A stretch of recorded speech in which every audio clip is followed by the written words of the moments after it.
জানেন যে বাংলাদেশের যে কোনো মন্ত্রীর চাইতে মাননীয় প্রধানমন্ত্রীর কাছে তিনি অত্যন্ত গুরুত্ব বহন করেন।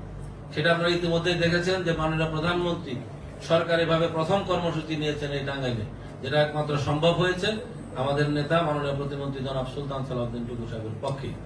এবং বাংলাদেশের যে কৃষি কার্ডের একটা ঐতিহাসিক সূচনা, সেটাও কিন্তু আমাদের মাননীয় মন্ত্রী সুলতান সালাউদ্দিন টুকু সাহেবের নেতৃত্বে আমরা প্রধানমন্ত্রীকে যে টাঙ্গাইলে করে ফেলছি, এটা টাঙ্গাইলের মানুষের আমি বলবো যে এটা গর্ব।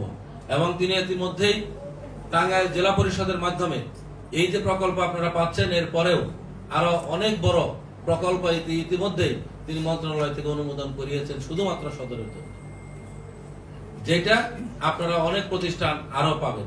কাজে আপনারা টাঙ্গাইল সদরে আপনারা প্রত্যেকটি প্রতিষ্ঠান সকলেই এই যে প্রতিশ্রুতি মাননীয় প্রতিমন্ত্রী নির্বাচনে দিয়েছিলেন, আমার মনে হয় যে 1-2 বছরের মধ্যেই সেই প্রতিশ্রুতি শেষ হয়ে আগামী প্রতিশ্রুতির চাইতেও অনেক বেশি কিছু এই টাঙ্গাইল সদরের মানুষ পাবে এবং ইনশাআল্লাহ 5 বছরে তিনি তার স্বাক্ষর রাখবেন, যেটা এখনই আপনারা দেখছেন।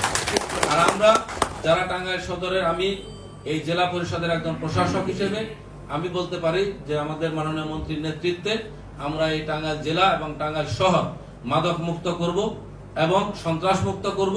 টাঙ্গাইল শহরটাকে একটা সুন্দর শহর ইনশাআল্লাহ আমরা মাননীয় মন্ত্রীর নেতৃত্বে করব। আপনারা আজকে যে চেক পাচ্ছেন, এর পরবর্তীতেও আরো সকল প্রতিষ্ঠান এইভাবেই একটার পর একটা আমরা কাজ করতে থাকবো।